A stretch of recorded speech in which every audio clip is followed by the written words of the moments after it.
Long before the Bible took its final form, there existed a text whispered through generations. A book that dared to tell a different story about the birth of knowledge itself.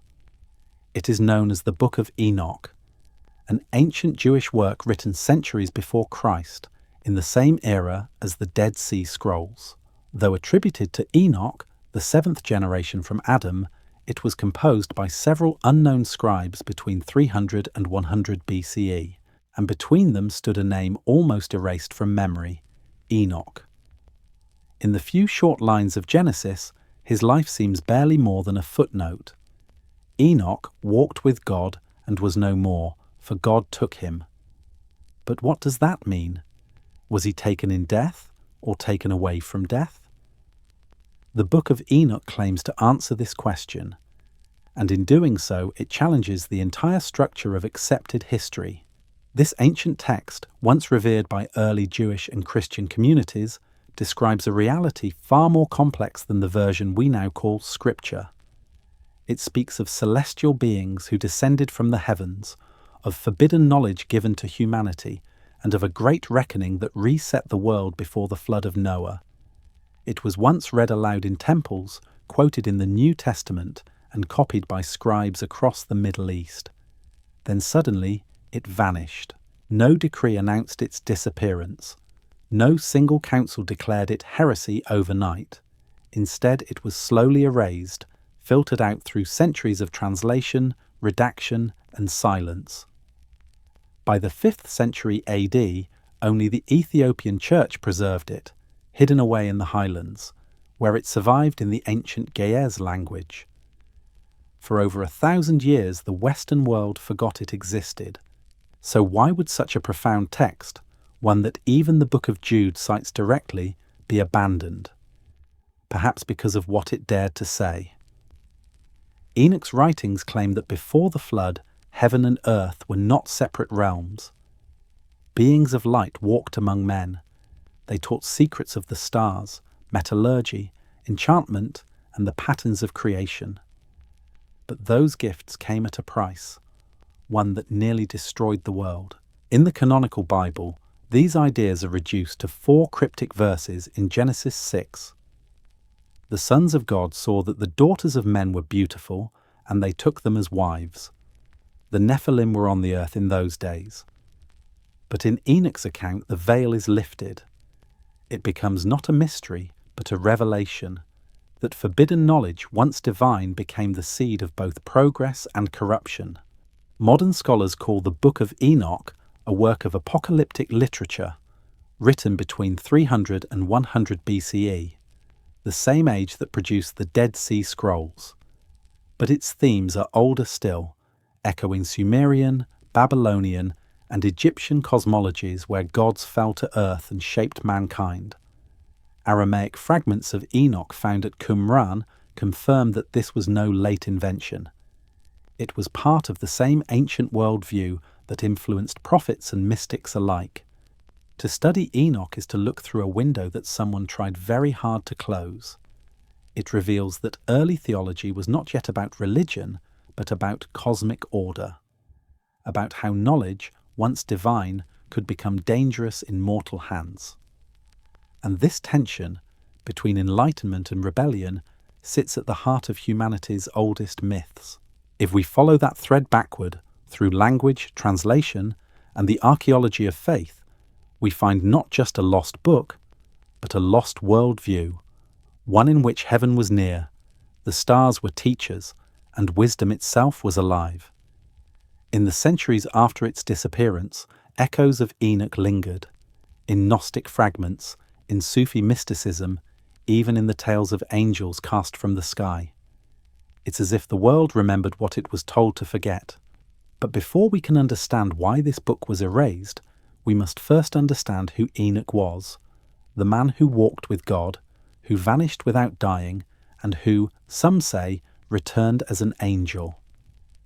In the dim age before the flood, when the air was thick with mist and time itself seemed to move slower, one man walked differently than the rest.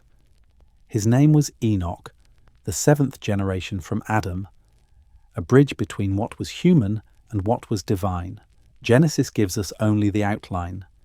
And Enoch walked with God and was not, for God took him. A simple phrase, but one that defies all logic. Others in his lineage lived nearly 1,000 years before dying, but Enoch lived only 365, a solar number, a cycle of completion. The Bible says nothing of his death, only that he vanished. To later generations, this made him unique, a man who crossed the line between earth and heaven without tasting mortality.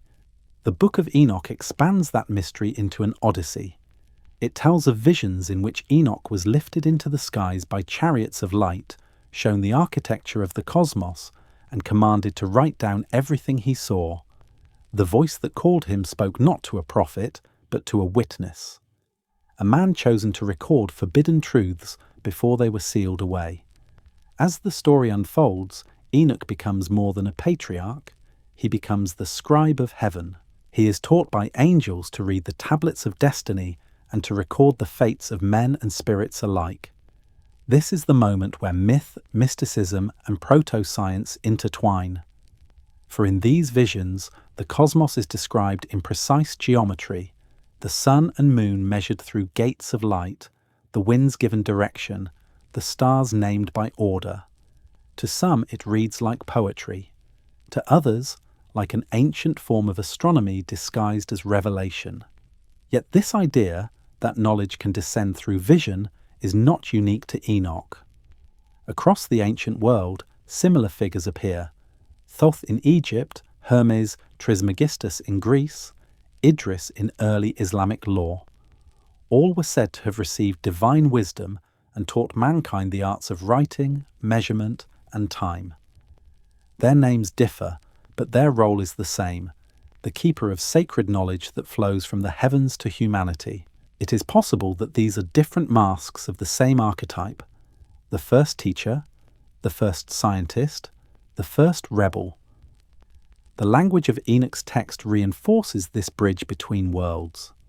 Fragments discovered among the Dead Sea Scrolls show that the original was written in Aramaic, the spoken language of the Near East, not Hebrew. Later, when the text was preserved in Ethiopia, it was translated into Ge'ez, the liturgical tongue still used today, and even now, Ethiopian priests refer to it not as myth, but as scripture. This linguistic survival tells us something crucial.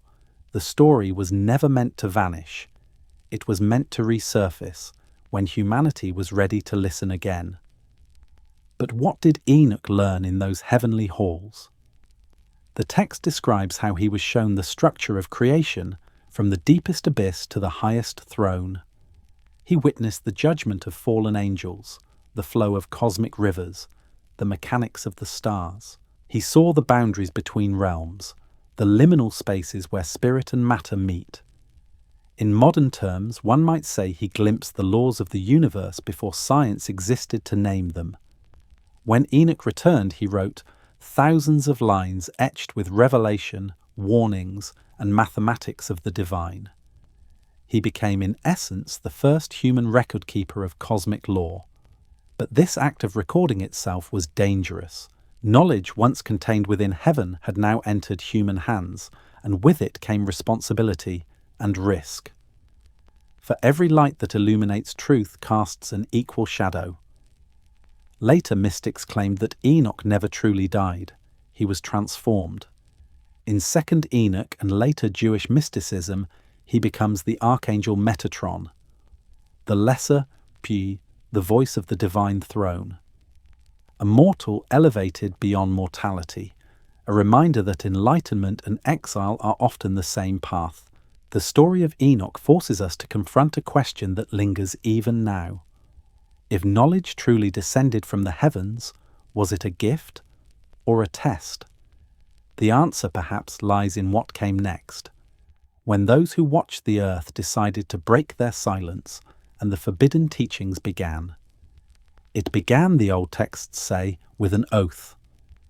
200 angels, called the Watchers, stood upon the slopes of Mount Hermon and swore to do what heaven had forbidden.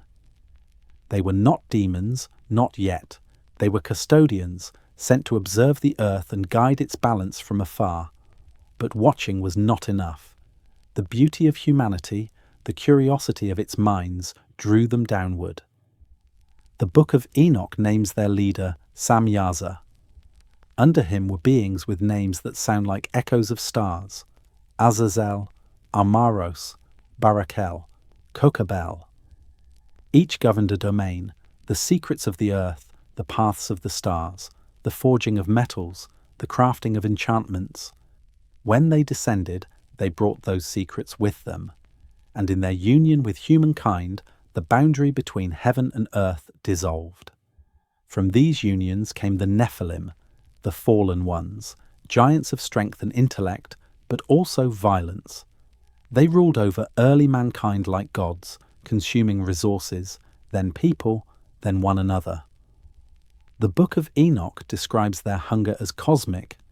They devoured not just flesh, but the order of creation itself. What had begun as a gift of knowledge became a virus of pride. If these passages are allegory, they describe a truth older than religion, that every leap in human understanding carries danger. The forbidden knowledge from the heavens is not a metaphor. It is the pattern of civilization itself. The Watchers taught metallurgy, alchemy, astrology, weaponcraft, and the art of adornment.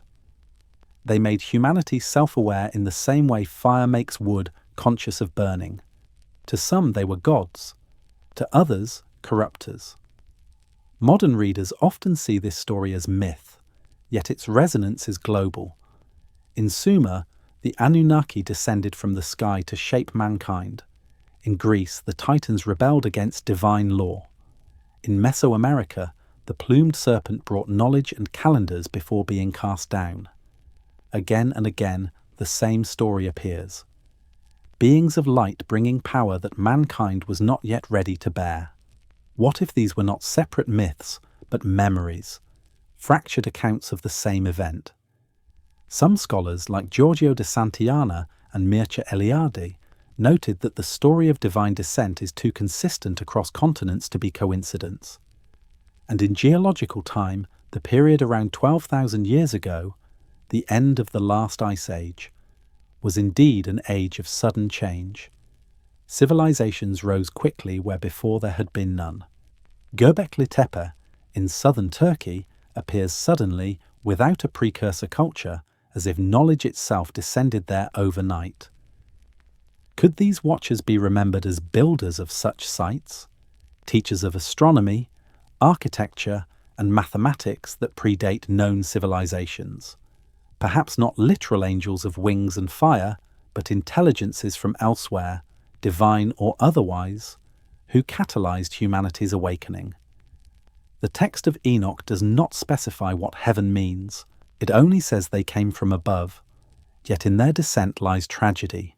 For when the Watchers broke the covenant, they also broke the balance. Their knowledge was not integrated, only imitated. Humanity learned to wield the tools of the divine, but not the wisdom to contain them. Violence replaced wonder. Pride replaced reverence. And soon, as Enoch writes, the earth cried out for deliverance. It is at this point that the tone of the book shifts, from revelation to judgment. The angels' gifts have turned to poison.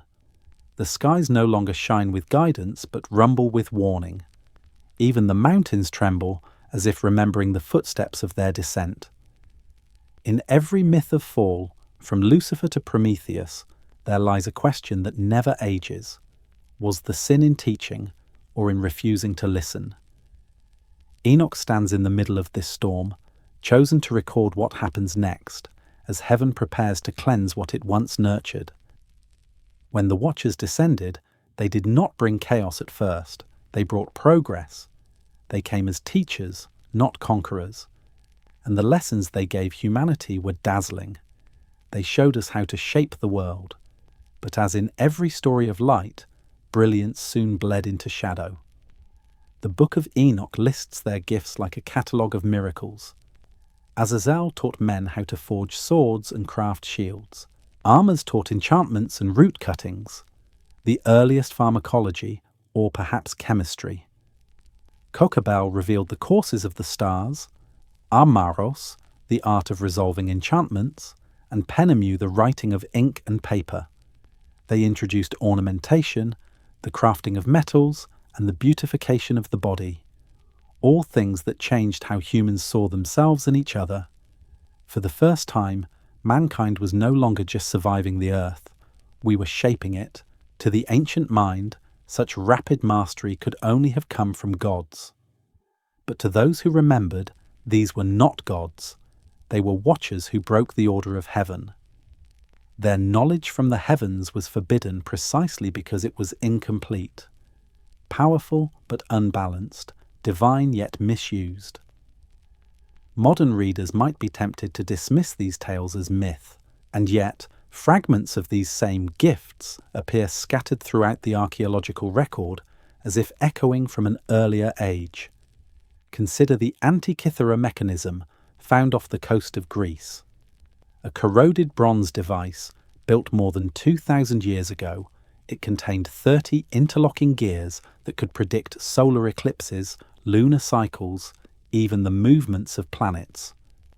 No technology of that sophistication reappeared until the European Renaissance. Was it the rediscovery of something older? Or the Baghdad battery, a clay jar from ancient Mesopotamia with a copper cylinder and iron rod? A primitive electrical cell capable of generating a small current. If ancient people already understood electricity, what else might they have known? Or the Dendera light reliefs in Egypt, carvings that seem to show giant glass bulbs emitting light. Scholars say they're symbolic, but perhaps, like Enoch's visions, they describe something real but misunderstood. Knowledge glimpsed, then lost. And then there is Mohenjo-Daro, one of the earliest cities of the Indus Valley, where archaeologists found vitrified ruins. Stone melted into glass as if by extreme heat. Some have speculated about ancient explosions, even radiation. Was this a mythic memory of destruction like that which ended the age of the Watchers? Every ancient site seems to whisper the same refrain, that humanity once touched something beyond its age. That our ancestors, long before recorded history, possessed knowledge that shouldn't have been possible. If the Watchers' science was real, it would not have looked like ours. It might have been symbolic, blending geometry, vibration, astronomy, and spirit. A science of harmony, not of dissection. But once corrupted, it became a weaponized art, the spark of every future empire's rise and fall. The Book of Enoch says that as the Watchers shared these secrets, the earth was defiled. Their teachings made humans forget their origins. Knowledge turned inward, feeding vanity and greed. War replaced wonder. Technology became idolatry. And so the angels of light began to cast longer shadows. In this story, the fall of the Watchers is not just a celestial event. It is the origin of civilization itself, a moment when wisdom became power and power severed itself from wisdom. From that fracture, history began. And it is here that Enoch's visions grow darker. The Nephilim, born of this unholy union, spread violence across the earth. Their very existence was proof that knowledge had gone too far. The balance of creation had been broken, and heaven could not look away forever. As the stars moved into alignment, the floodgates of judgment prepared to open. The skies that once descended with teachers would descend again, but this time to cleanse what they had taught. The Book of Enoch says that when the Watchers took wives from among humankind, their children were giants, mighty men of old, men of renown. They were not merely tall, they were titanic in both strength and intellect. But as their power grew, so did their hunger. Their bodies devoured the fruits of the earth, their pride devoured its spirit. In time, the Nephilim became a living metaphor for what happens when divine power loses its soul.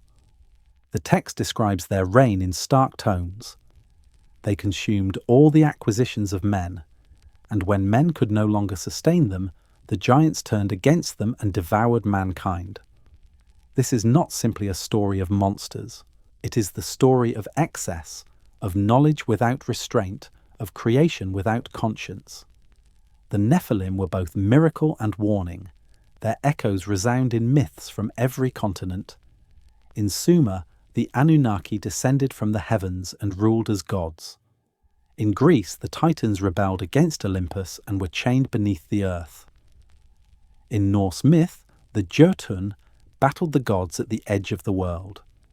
In Mesoamerican tales, the Quinametsin were giants destroyed by flood. Each civilization remembers a time when enormous beings walked among mortals. Beings who shaped mountains, lifted stones that men could not, and vanished in cataclysm. If such stories were mere metaphor, their persistence would be puzzling. But scattered across the world are physical reminders that keep the question alive. In 1870, workers near West Hickory, Pennsylvania, unearthed a skeleton said to measure nearly 18 feet tall, its skull massive, its teeth double-layered. In 1912, another report from Wisconsin described burial mounds containing bones of giants with elongated skulls. In the early 20th century, similar stories emerged from the Lovelock Cave in Nevada. Red-haired giants, tools, and sandals twice the size of a man's. Most of these findings vanished into private collections or museum vaults. Official science remains silent, yet the whispers persist. In the ancient Near East, the ruins of Baalbek stand as mute testimony, colossal stones weighing up to 800 tons, fitted with a precision no modern crane could easily achieve. Who moved them? Legends in Lebanon still call the site the City of the Giants. Perhaps the Nephilim were not mythic beings, but the remnants of a civilization erased by the flood, one that left behind only ruins too great to reproduce. The Nephilim's existence, whether literal or symbolic, represents the intersection of two worlds, where heavenly knowledge becomes flesh and flesh aspires to be divine. In that collision lies both evolution and catastrophe. If they once ruled the earth, their fall mirrors our own story, the rise of intelligence, the corruption of power, and the cleansing that follows. Enoch's writings turn mournful when describing their end. He writes that the giants, once gods among men, began to turn on each other. They waged wars that shattered the world. Blood mixed with rivers, and the cries of the dying reached the heavens. It was then, the text says, that the earth cried out, and the voice of their destruction reached unto the gates of heaven. And heaven answered. The archangels were sent forth, Uriel to warn Noah of the coming flood, Raphael to bind Azazel in the desert, Michael to lead the armies of heaven, and Gabriel to strike down the giants. The Nephilim were slain, but their spirits, says Enoch, became the wandering demons of the earth, disembodied energies, forever seeking the bodies they once had. Even now, some mystics claim, the Nephilim never fully vanished. They linger as echoes, as obsessions, as pride, as the invisible hunger for dominion that drives mankind's empires. In this way, Enoch's story is not ancient at all. It is a mirror. For every age that rises in brilliance eventually builds its own Nephilim, monuments of hubris too heavy to sustain, technologies too advanced to control. And each time the heavens respond the same way, with silence first, and then with water. The flood was not just punishment, it was restoration, a cosmic reset, returning balance to a world that had learned too much too soon. And it is there, in the roar of that cleansing, that Enoch's voice grows urgent, because he knows what comes next, the deluge, the erasure, and the closing of the first chapter of human history. Rain did not begin as a storm. It began as a whisper, a thin veil of mist rising from the ground, as if the earth itself were exhaling its last breath. In Enoch's writings, this moment is not merely meteorological, it is moral. The flood was not random weather, it was a reckoning written in the stars. According to the Book of Enoch, the archangels petitioned God to act. They could no longer bear the cries of creation. The world had become warped by the Watcher's gifts and the giant's hunger. Mountains trembled beneath the weight of violence, and even the clouds, the text says, wept. So the decree was made. The world would be cleansed. Enoch, the scribe of heaven, was commanded to warn a single man, Noah, his great-grandson. The angels Uriel and Raphael revealed to him that a great deluge would cover the land. Enoch's role, however, was not to save flesh, but to preserve memory. He was told to write down the secrets of heaven before they drowned. Those writings, according to some traditions, were hidden in the earth. Tablets of wisdom buried beneath the mountains to survive the waters. The flood described in Enoch's text aligns eerily with myths from every corner of the world. The Epic of Gilgamesh speaks of a deluge that wiped away the Age of Kings. The Aztec Codex Chimalpopoca recalls the drowning of the first sun. The Popol Vuh of the Maya tells of a rain of resin that ended a race of wooden men. In Hindu tradition, Manu survives a world flood guided by a sacred fish. And in the Andes, Viracocha walks out of the sea after purging the world of giants. How could so many cultures, separated by oceans and epochs, remember the same story? Modern geology gives its own testimony. Around 12,800 years ago, Earth suffered a cataclysmic shift, the end of the last ice age, known as the Younger Dryas. Glaciers melted in violent surges, sea levels rose hundreds of feet, and entire continents were reshaped. The Black Sea flooded. Vast rivers tore across what is now the Sahara, and evidence of global fires, a layer of carbon and nanodiamonds, still lies buried in the soil. Something happened, something that erased the world that came before. Was this the flood of heaven remembered in Enoch's text? Perhaps. The stars themselves may have foretold it. Some researchers suggest that comet fragments struck the ice sheets, igniting global storms. The same fiery rain Enoch saw in his visions. To ancient eyes, it would have looked as if the heavens themselves had fallen. But the flood is not just destruction, it is reset. In Enoch's vision, as the waters recede, the angels look upon the quiet earth and see not ruin, but renewal. The watchers are imprisoned in Tartarus, a place of darkness beneath the mountains, Nahald. Their children, the Nephilim, lie silent beneath the new mud of creation, and for a moment the world remembers peace. Yet silence is rarely pure, for the voices of the watchers did not vanish entirely. Their knowledge, fragments of it, survived. Whispers of metallurgy, astronomy, agriculture and geometry continued in the hearts of those who rebuilt. In time, those whispers became civilizations. Sumer, Egypt, the Indus Valley, each rising from floodplains as if the survivors carried with them not only memories of the waters, but blueprints of a world that once was. In this sense, the flood was not an ending, but a veil, a curtain drawn between two ages, the age of the gods and the age of men. The angels had been silenced, but their echoes lived on, in temples aligned to the stars, in myths of beings who came from the sky, and in the secret calendars carved into stone. Enoch's story ends with his disappearance once more, taken again by the light. Some traditions say he never saw the flood himself. He was removed before it came, spared the grief of witnessing what he had warned. He became what he had always been, the voice between worlds, the memory that heaven refused to forget. The floodwaters receded, but in their wake they left a new question. If the world had been cleansed of forbidden knowledge, how did that knowledge return? The answer lies not in the heavens this time, but in the earth, in the slow rediscovery of the book itself, hidden for centuries, waiting for the moment humanity would be ready to read it again. For more than 1,000 years, the Book of Enoch lay buried, not in sand or stone, but in silence. Across Europe and the Near East, its words faded from memory, its teachings condemned to rumour. But silence, like floodwater, never lasts. It only waits for the right moment to recede.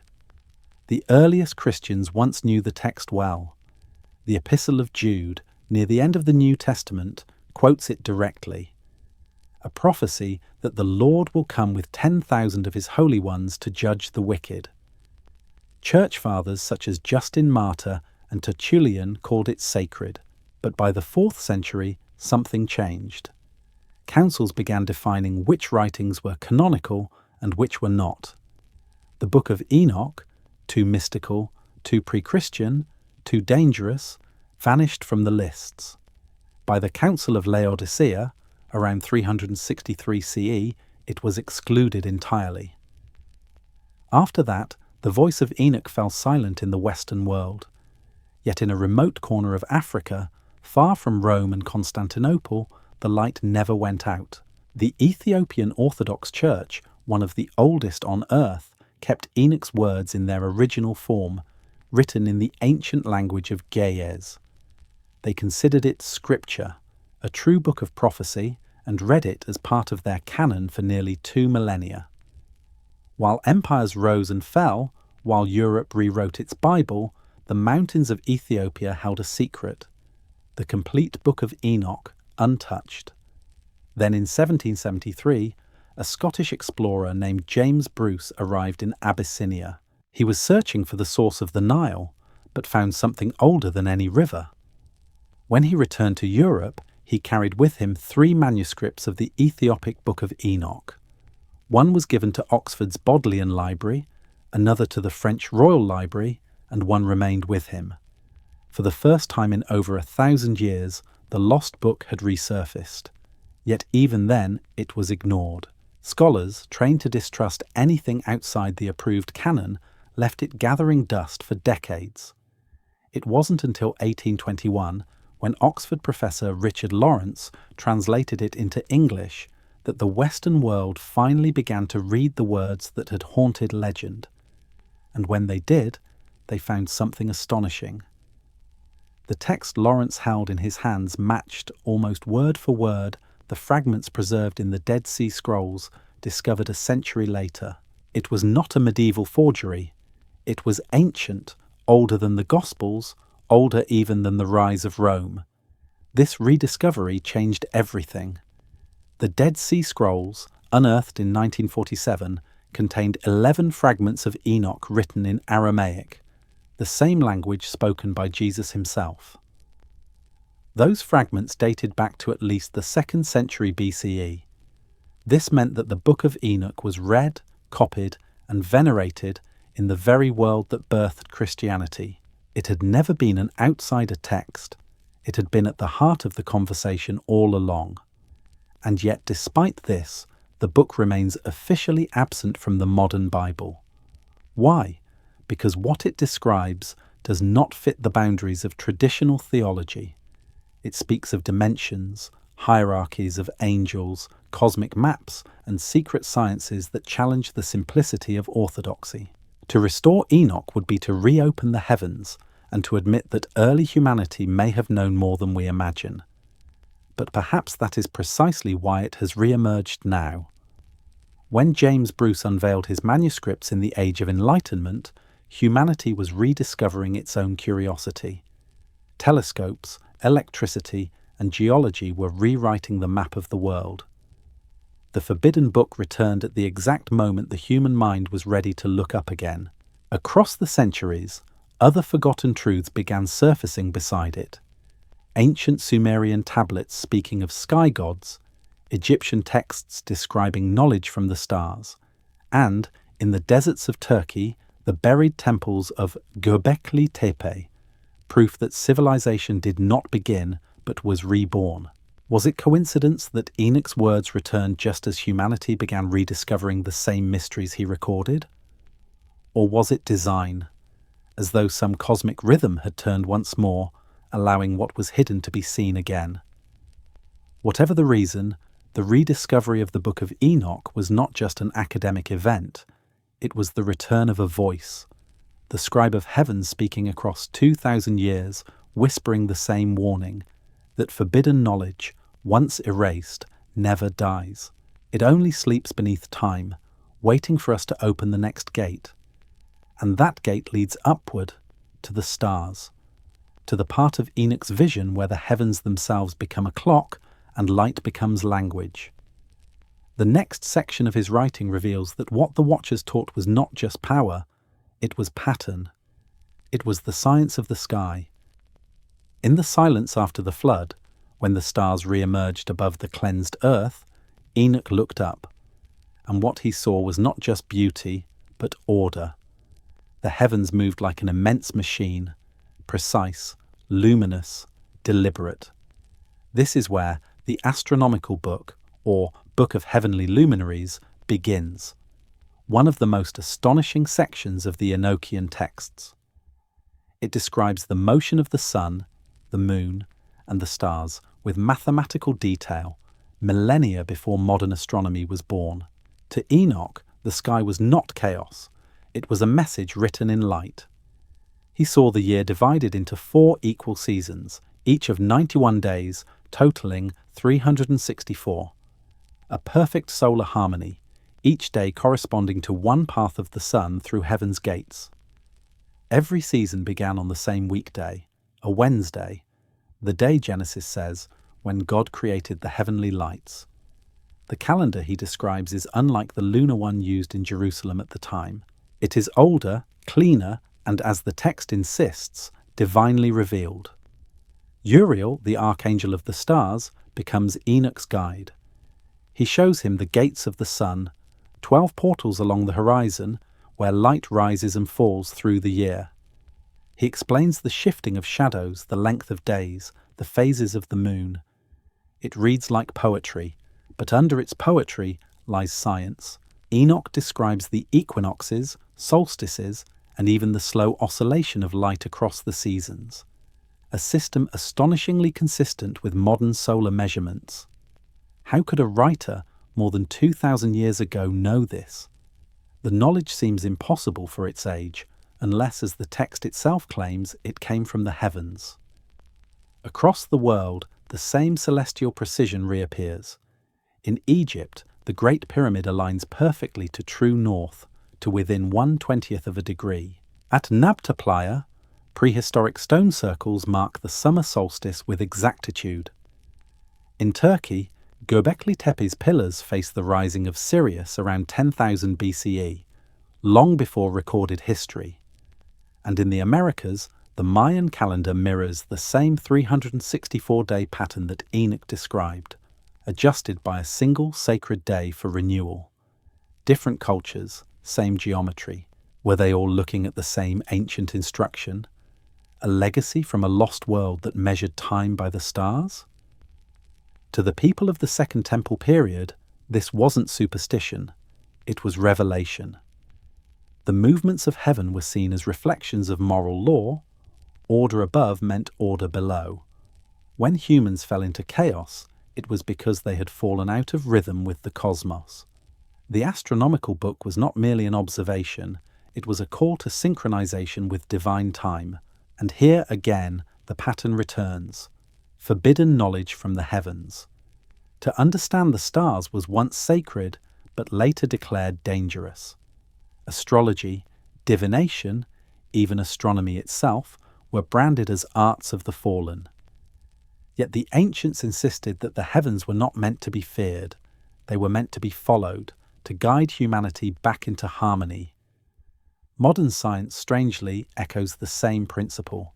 Our bodies move to circadian rhythms, 24-hour cycles governed by sunlight and darkness. The pineal gland, often called the third eye, responds to this celestial clock, releasing melatonin as the Earth turns. We are, in essence, living instruments of cosmic time, flesh attuned to orbit and light, exactly as Enoch described. Perhaps that is what heavenly knowledge truly meant. Not technology from the skies, but understanding our place within the sky, a knowledge both scientific and spiritual, mechanical and moral. And yet, like the Watcher's earlier gifts, this too could be corrupted.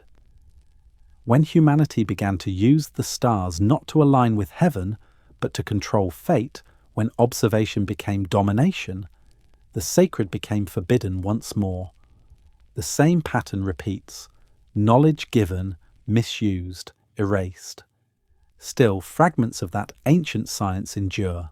The Great Year, a 25,120-year cycle of the Earth's precession, defines epochs and resets of civilization. Every 12,000 years or so, cataclysm follows order, as if the cosmic pendulum swings between enlightenment and collapse. It is the rhythm of floods, of fire, of forgotten worlds, the pulse of the universe that Enoch first recorded. When he gazed upward, he was not simply counting stars, he was measuring destiny. Each light above corresponded to a law below. Every movement of the heavens mirrored a moral truth. To read the stars was to read the soul of creation. But Enoch's visions did not stop at the sky. In his next revelation, the heavens showed him not the order of the cosmos, but the chaos of human history, kingdoms rising and falling, each reflecting that same celestial cycle of corruption, punishment, and renewal. The stars told him that time was not linear. It was circular, a spiral in which every age repeats the mistakes of the one before. And as the next vision unfolded, he saw those cycles written not in the stars, but in the dreams of beasts and flocks, symbols of the human story itself. In the quiet that follows the cosmic vision, Enoch dreams again. But this time, the heavens do not speak in stars, they speak in symbols. The sky fades, and the earth becomes alive with creatures.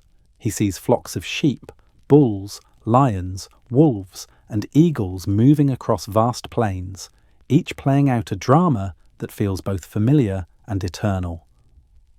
This vision is known as the Book of Dreams, or more specifically, the Animal Apocalypse. It is one of the most mysterious sections of the entire text, for it retells the whole history of the world, from Adam to the Age of Restoration, using the language of beasts. Every creature in Enoch's dream is a civilization, a lineage, a people. The white bull represents Adam, the red calf, Abel, the black one, Cain. And from these first animals, the vast herds of humanity unfold. The sheep, he is told, represent the righteous, those who follow the true shepherd. But they are hunted by predators, lions, bears, and wolves, the symbols of empires. Babylon, Egypt, Assyria, Greece, Rome. Each is depicted not as a place, but as a beast devouring the innocent. The vision is apocalyptic in its scale, yet eerily precise in its parallels to real history. What makes this section so haunting is that Enoch describes events that occurred long after his time: the building of Solomon's temple, the Babylonian exile, and even the Maccabean revolt, which happened more than 1,000 years after the era he supposedly lived. To scholars, this means the text was written later by inspired scribes, but to those who see Enoch as a true prophet, it suggests something far more profound: that time itself can be folded, shown in symbols long before the events unfold. The vision continues. 70 shepherds are appointed to watch over the flock, perhaps angelic overseers or earthly rulers. But most of them fail. They abuse their power, leading the sheep astray. Their corruption mirrors the same sin of the watchers, beings entrusted with guidance who turn to domination. Once again, divine order decays into human arrogance. The pattern of heaven repeats on earth.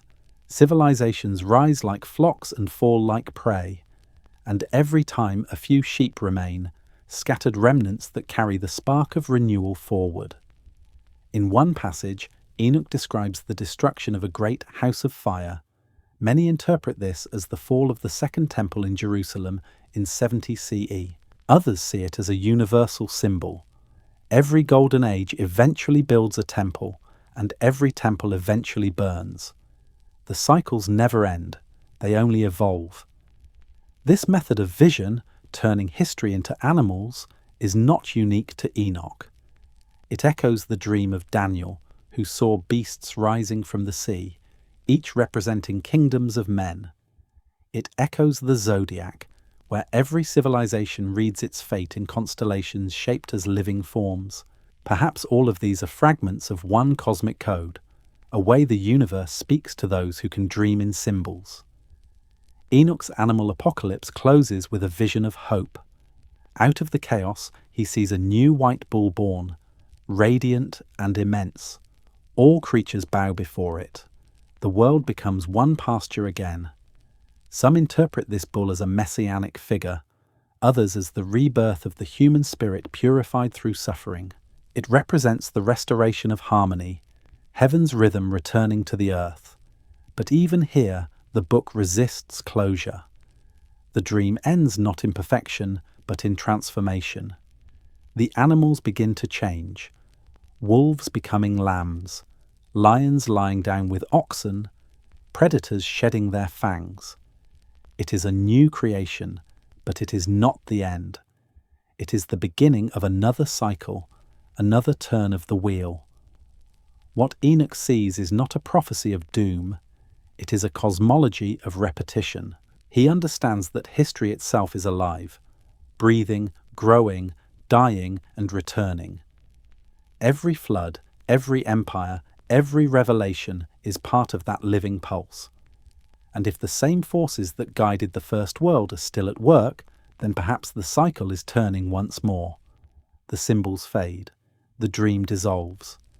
But the question remains, if time is a circle, where are we now on its rim? Enoch's next revelation, the Apocalypse of Weeks, tries to answer that. It divides history into 10 vast epochs, each one carrying the memory of the last and the seed of the next. The stars dim, and Enoch is shown not beasts or empires, but time itself. Before him unfolds a cosmic scroll, a calendar not of days or seasons, but of ages. 10 great weeks stretch from the dawn of humanity to the restoration of heaven and earth. Each week, he is told, represents an era, an age of trial, revelation, and renewal. This is the Apocalypse of Weeks, one of the most intricate and symbolic prophecies in all ancient literature. It begins with a vision that bridges myth and mathematics, time measured as if by divine geometry, each epoch precisely ordered within the will of creation. In the first week, Enoch sees the birth of righteousness, the time of Adam, when humanity first learned the laws of heaven but quickly forgot them. In the second week, the corruption of angels begins, leading to the birth of the Nephilim and the coming flood. The third is the age of Noah, a renewal through water. The fourth week ushers in the covenant with Abraham and the revelation of divine law. In the fifth, the building of Solomon's temple, the heart of sacred order, and its eventual desecration.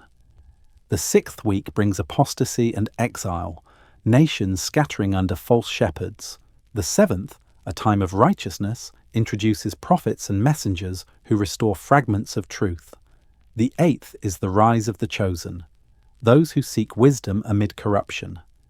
The ninth speaks of judgment upon rulers and cities, of fire and cleansing. And finally, the 10th week, the last age when heaven itself descends to earth and time folds into eternity. But what makes this vision extraordinary is how eerily it aligns with both theology and archaeology, from the Mesopotamian flood layers dated around 10,000 BCE, to the rise of Abrahamic culture near 2000 BCE, to the destruction of the Second Temple in 70 CE. The sequence reads like a poetic mirror of actual human history. Even modern interpreters, looking at our current age of global crisis and technological obsession, see themselves at the threshold of that final week. Was Enoch describing cosmic prophecy, or a repeating pattern, a divine algorithm through which civilizations rise and fall? Ancient cultures across the world shared a similar view of cyclical time. The Hindus spoke of the yugas, 4 world ages that repeat in endless rotation. The Mayans charted the heavens in great cycles of 5,125 years, each ending with transformation. The Greeks called it the Great Year, tied to the precession of the equinoxes, a celestial clock that resets roughly every 25,120 years. And in all of them, the end of one age is not destruction, but renewal, a moment when the divine light returns after darkness. Perhaps the weeks of Enoch are not literal years, but fractal expressions of these greater cycles. Epochs nested within epochs, the heartbeat of cosmic order. In this sense, his revelation is not about apocalypse, but resonance. When humanity loses balance with the heavens, the rhythm resets. The floods come, the stars realign, and a new covenant begins. Some interpreters, especially mystics of the Kabbalistic tradition, saw in these 10 weeks a mirror of the 10 Sephiroth, the emanations of divine creation. Each week, like each sphere of the Tree of Life, marks a stage in the unfolding of consciousness, from chaos to divine unity.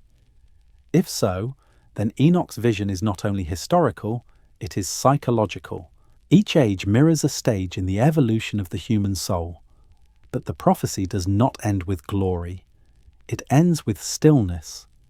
In the 10th week, when heaven descends, there are weeks without number. Time stops counting. The cycle ceases. The story reaches the point where beginning and end become one. Could this mean that history itself, the entire march of civilization, is only a preparation for something beyond linear existence? Perhaps the forbidden knowledge of the Watchers was never about tools or science, but about this very truth, that existence moves in spirals, not straight lines, that the universe is a living clock, and we are both its hands and its memory. If so, then our age, standing at the edge of another great transformation, may not be the end of days, but the turning of the wheel. And in that turning, something ancient stirs again. For after the weeks, Enoch's vision shifts to an even deeper mystery, his own transformation. The man who walked with God is no longer merely human. He begins to rise beyond flesh, towards something luminous, eternal, and almost unimaginable. The next chapter of his revelation will reveal what few texts have dared to describe. The moment when Enoch himself becomes the message, the scribe transfigured into an angel. In the quiet after the visions of time, Enoch's story bends inward. No longer merely a witness, he becomes the subject of his own revelation. The heavens open once more, not to show the stars, but to show what a human being can become when touched by divine knowledge. This is the mystery preserved in 2nd and 3rd Enoch, texts that survived not in Hebrew canon, but in Slavic and mystical Jewish traditions. They describe something radical, that Enoch, the man who walked with God, was transformed into Metatron, an angel of fire, the lesser Yahweh, the very voice of the divine throne. The moment of transformation is described in fire and sound. Enoch is lifted into the 10th heaven. His flesh turns to flame, his bones to embers, his veins to rivers of light.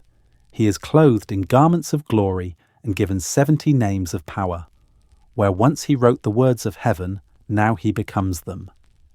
The scribe is no longer separate from the message, he is the message. To later mystics, this was not blasphemy, but revelation. It showed that divine ascent was not reserved for gods, but available to humankind. Metatron was not born of heaven, he was forged from humanity. He was the proof that consciousness could bridge the gap between mortal and eternal. In Kabbalistic tradition, Metatron sits beside the throne of glory, recording every word spoken by God. He governs the flow of divine energy through the Tree of Life, the link between the infinite, Ein Sof, and the material world. Through him, every act, every thought, and every vibration in creation is written into the living archive of existence. He is not ruler, but recorder, the cosmic mirror of divine memory. But beneath the mysticism lies a profound psychological truth. The story of Enoch's transformation mirrors the evolution of human awareness. He begins as a man who observes, then as one who understands, and finally as one who embodies understanding itself. It is the path of integration, the same journey mirrored in Hermeticism, alchemy, and Gnostic ascent. To walk with God is to align oneself so completely with cosmic order that the distinction between self and source dissolves. The parallels are startling. In Egypt, Thoth, the scribe of the gods, was said to record the words of Ra and measure the heavens.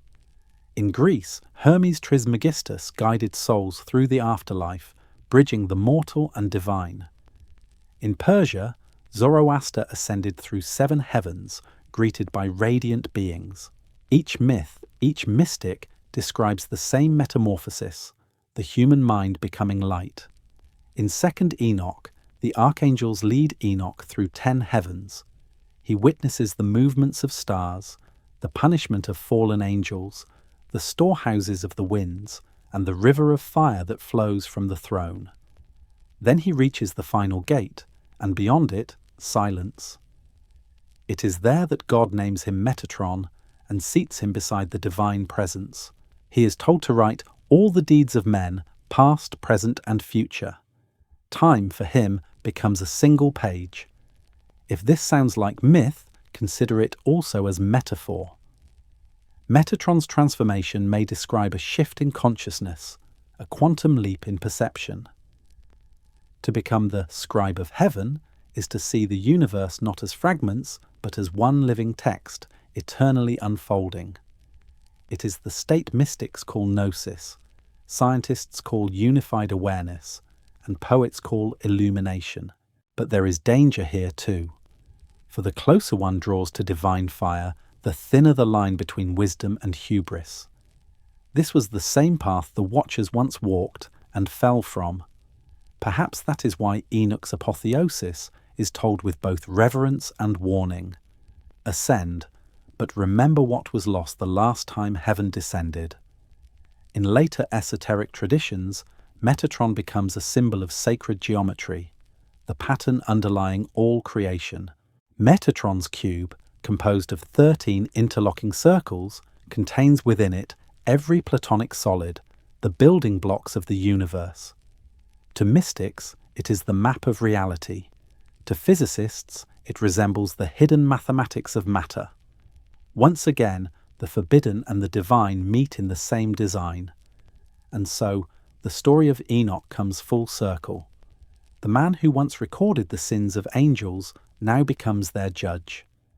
The mortal who learned the laws of heaven now embodies them. The voice that once spoke through the pages now speaks through light itself. But the world below continues as before.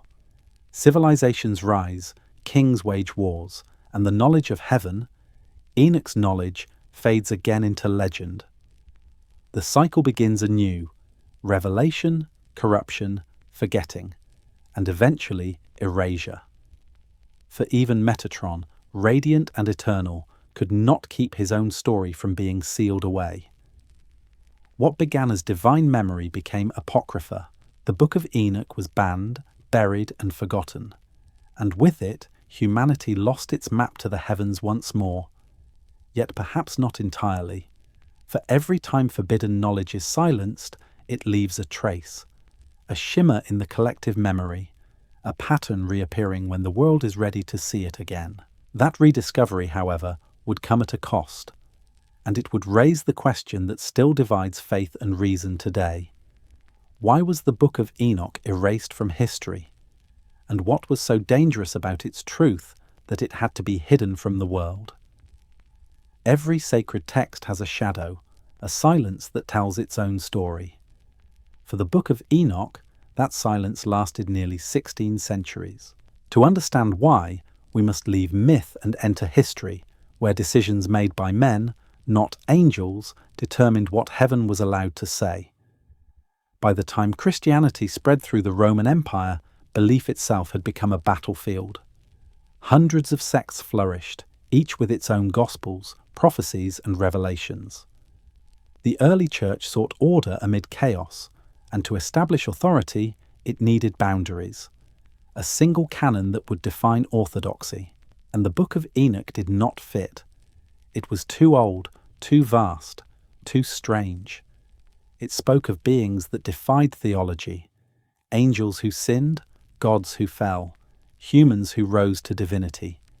Its cosmology described 10 heavens instead of one. Its prophecies reached beyond the Bible's timeline, its symbols touched too closely on forbidden mysticism, and its hero, a man who became an angel, blurred the line between creator and creation. To the councils of the 4th and 5th centuries, this was dangerous ground. The Council of Laodicea, then Hippo, then Carthage, each drew tighter the circle of what was to be read in church. Enoch's name was erased from the lists. In its place rose a simpler narrative. Angels were pure, humans were fallen, and divine secrets belonged to God alone. But the reasons for the ban ran deeper than theology. The Book of Enoch undermined hierarchy itself. In its pages, enlightenment does not flow downward from priest to follower. It ascends upward from experience, from direct contact with the divine. Enoch receives revelation not through temple ritual or sanctioned doctrine, but through personal transformation.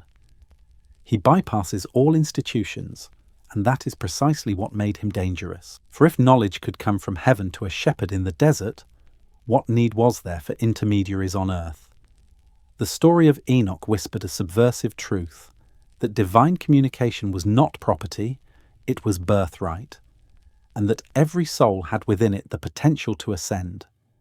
Such an idea could not survive in a world being shaped by empire. Control of revelation was control of the world. So the gates of heaven were locked once more, and the keys hidden in doctrine. The Book of Enoch also clashed with another growing current, the theology of Augustine. He argued that angels could not possess physical form. Their interactions with humanity must therefore be metaphorical. This erased the possibility of the Watchers as literal beings. Genesis 6 was reinterpreted. The sons of God became the sons of Seth, and the Nephilim became a metaphor for sin, not a memory of giants. With one stroke, an entire chapter of cosmic history was rewritten as moral allegory. From that point on, the heavens were sealed off, not just in theology, but in imagination. The world was divided into the natural and the supernatural, the human and the divine, with a wall between them. What Enoch described, a continuum where stars, angels, and humanity shared the same breath, was dismantled. And yet, beneath the surface, fragments endured. Mystical sects, Gnostic schools, and desert ascetics kept whispers of Enoch alive. They spoke of the Watcher stars still visible in the night sky, of secret geometries carved into the earth, of a knowledge buried but not destroyed. In Kabbalistic texts, Metatron remained as a reminder, proof that divine ascent was still possible. When the Book of Enoch finally resurfaced in the 18th century, its message had not aged a day. It still asked forbidden questions. Where did our knowledge come from? Who first taught us to build, to write, to count the stars? And why do so many myths remember the same teachers, fallen from heaven? For the modern age, these questions cut even deeper. Science now looks to the cosmos not for gods, but for origins. Yet Enoch's story feels hauntingly contemporary, a tale of beings from the heavens imparting knowledge that changes civilization forever. Was it allegory for divine inspiration, or memory of contact? Whatever the answer, the reaction is the same: suppression. Then and now, knowledge that reshapes our story is rarely welcomed. The forbidden is not destroyed, it is merely renamed.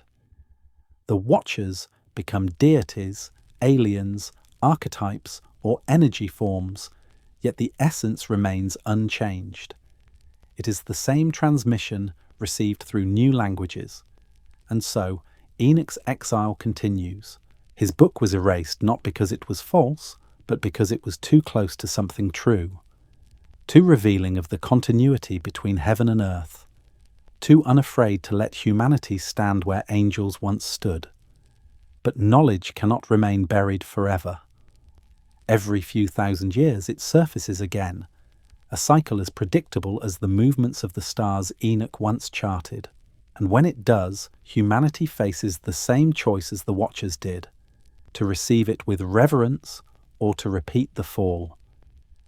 For Enoch's vision did not end in censorship, it ended in prophecy, one that pointed not backward but forward, toward the age when the forbidden would return to light. An age, perhaps, like ours.